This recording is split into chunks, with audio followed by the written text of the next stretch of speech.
ஆதி வரலாறு படைக்க நாங்களும் கர்நாடக மாநிலம் குரு கொல்லூர் மூகாம்பிகை கோயிலுக்கு வந்திருக்கோங்க. கொல்லூர் மூகாம்பிகை கோயிலுடைய தனித்தன்மையை இங்கே நாங்களும் விளக்கம் கொடுக்கறதுக்காக பல்லாயிரம் ஆண்டு காலமா இந்த அம்மாவுடைய தனித்தன்மையை எப்படி எல்லாம் வெளிப்படுத்தினாங்க, வெளிப்படுத்தும் தன்மைக்கேற்ப இவங்களுடைய ஆதி புராணம் எப்படி வெளிப்படுத்தப்பட்டதோ அதனுடைய நதி மூலம் ரிஷி மூலம் இதுவரை யாருக்குமே தென்படாம இந்த இடத்திலேயே மறைக்கப்பட்டிருக்காங்க. உங்களுடைய ஆதி வரலாறு யாராச்சும் படைக்கணும்னு நினைச்சீங்கன்னா இங்கிருந்து அருகாமையில் இருக்கிற உங்களுடைய ஆதி மண்டபம் எங்க இருக்குன்னு எல்லாரோடையும் கேட்டு பாருங்கன்னு சொன்னாங்களாங்க. அப்படி கொல்லூர் மூகாம்பிகை அம்மனுக்கு 3 வரலாறு படைக்கணும்னு ஆசைப்பட்டாங்களாங்க. முதல் வரலாறு எப்பவுமே முந்திரி தருணத்திலையும், 2வது வரலாறு ஆதி தருணத்திலையும், 3வது வரலாறு நாமாவழியிலையும் படைக்கணும்னு ஆசைப்பட்டாங்களாங்க. ஏகோபித்த வரலாறு கிடைக்காத பொழுது தன்னுடைய ஆதிசக்தியாகிய தன்னுடைய குருவாகிய 2 அம்பிகைகளை இந்த இடத்திலேயே இருந்து சரியா 1.5 மைல் தொலைவுக்குள்ளேயே 7 மடங்காக்கி காட்டணும்னு ஆசைப்பட்டாங்களாங்க. ஆதி பூரணத்திற்கு மட்டும்தான் இங்க பெயர் போன ஆலயமா இருந்தாலும் இவங்களுடைய ஆலயத்துல 3 வரலாறுகள் முழுமையா படைக்கப்பட்டிருக்குங்க. சொர்க்க வாசலை திறக்கணும்னு நினைச்சு இவங்களும் 3 முறை முயற்சிச்சது 4வது முறை படையெடுக்கும் பொழுது ஆதி தத்துவமான தன் குருநாதரையே 2 வழிகளில் வெளிப்பட்டு பாசனாங்களாங்க. 3வது பாசானத்துல இங்க இவங்களுடைய ஆதி பூரணம் தன்னுடைய வைகுண்ட வரலாறு படைக்கும் பொழுது 7 திரவியங்களை படைச்சு காட்டிச்சாங்க. முதல் திரவியத்திலிருந்து தன்னுடைய 6 பிரளயங்களையும் எப்படி உருக்கொடுக்கணும், உருவாக்கின தந்திரியங்கள்ல இருந்து தன்னுடைய ஆதி பிரளயம் எப்படி இருக்கணும், யோகபித்த வரலாறு படைக்கணும்னா தன்னுடைய ஆதிசக்தியை இங்கிருந்து சுமார் 15 மைல் தொலைவுக்குள்ள இருக்கிற அனைத்து பீடங்களிலும் முழுமையாக்கணும்னு சொல்லி தன்னுடைய யோகபித்த வரலாறை 2 மடங்காக்கி காட்டினாங்களாங்க. ஒன்று இங்கே அருகாமையிலேயே படைக்கப்பட்டிருக்காங்க, மற்றொன்று இங்கிருந்து சுமார் 16 மைல் தொலைவுக்குள்ள ஒரு ஆதி பீடமாக அமைக்கப்பட்டிருக்காங்க. தெற்கு வரலாறும் சரி மேற்கு வரலாறும் சரிங்க, இவங்க படைக்கும் பொழுதெல்லாம் இவங்களுடைய ஆதி ஆட்சி பீடத்தை யாருமே கண்டுகொள்ளவே இல்லையாங்க. சுமார் 25 ஆண்டு காலம் கழித்து மீண்டும் யாராவது வருவாங்க. வந்த பிறகு தன்னுடைய சுயேட்சை பிரதேசத்தை யாராச்சும் ஒருத்தர் எடுத்து சொல்லும் பொழுதுதான் தன்னுடைய ஆட்சி எப்பேற்பட்டது, குரு வளர் பிள்ளைகளா இருந்த அவங்க தன்னுடைய இறுதி பீடத்தை எப்படி உரு கொடுத்தாங்கிறதையும் இந்த இடத்துலயே அவங்க நின்று காட்டினாங்களாங்க. 2 முகமா காட்டியிருக்காங்க. முதல் முகத்துல தன்னுடைய முழு உருவத்தையும், 2வது முகத்துல தன்னுடைய உச்சநிலையை காட்டணுங்கிறதுக்காக தலையங்கத்தை மட்டும் காட்டியிருக்காங்களாங்க. தெற்கு முகட்டு வழியா யாராச்சும் நுழைஞ்சிங்கன்னா அவங்களுடைய மேற்கு வாசலை மட்டும் நீங்க கவனிக்கலாங்க.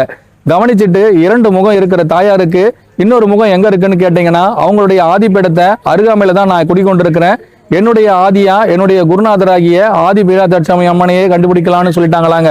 இது யாருக்கும் புலப்படலைங்கிறதால மறுபடியும் உருவெடுத்த இடத்துல இருந்து சுமார் 16 மைல் தொலைவுக்குள்ள மீண்டும் சகுனம் யாராச்சும் பார்க்கணும்னா என்னை தேடி வாங்க, என்னுடைய அசாத்திய வரலாறு எங்க இருக்குதோ அந்த இடத்துல இருந்து நான் மீண்டும் ஒரு பிரளயத்தை உருவாக்கி காட்டுறேன்னு சொல்லி அங்கேயே ஆதி ஊற்று ஒன்று எடுக்க வச்சாங்களாங்க.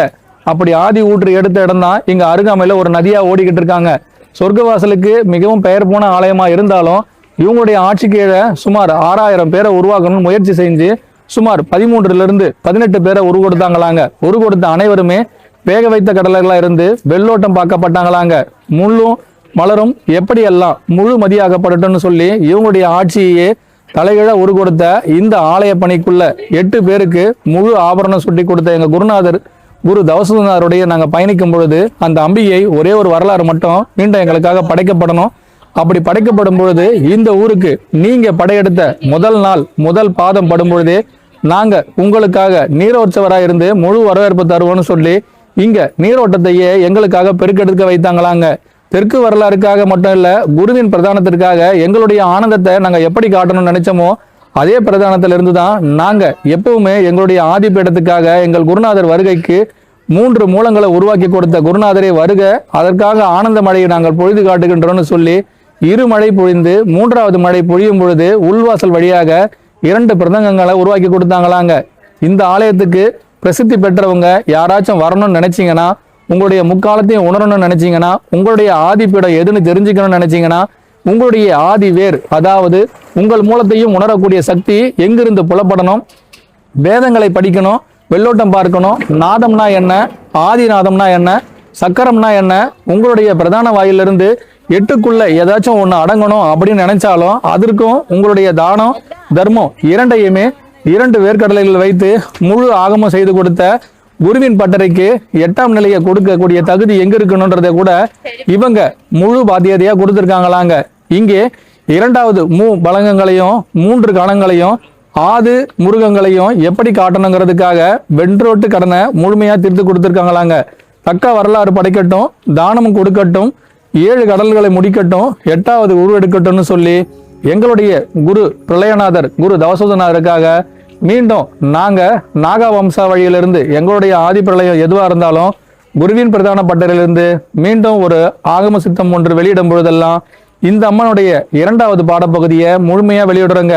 தெற்கிலிருந்து மேற்கு நோக்கி பயணிக்கும் அனைவருக்குமே இது பிரசித்தி பெற்ற வரலாறா இருந்தா எங்களுடைய ஆட்சி பீடத்திற்கு மீண்டும் எங்கள் தவம் பெருகட்டும், எங்கள் தவக்குளம் செழிக்கட்டும்னு சொல்லி ஆதி குருநாதராகிய எங்கள் குரு தவசனருக்கு நன்றி சொல்லி முடிக்கிறோங்க. குருவே சரணம், குருவடி சரணம், திருவடி போற்றிங்க.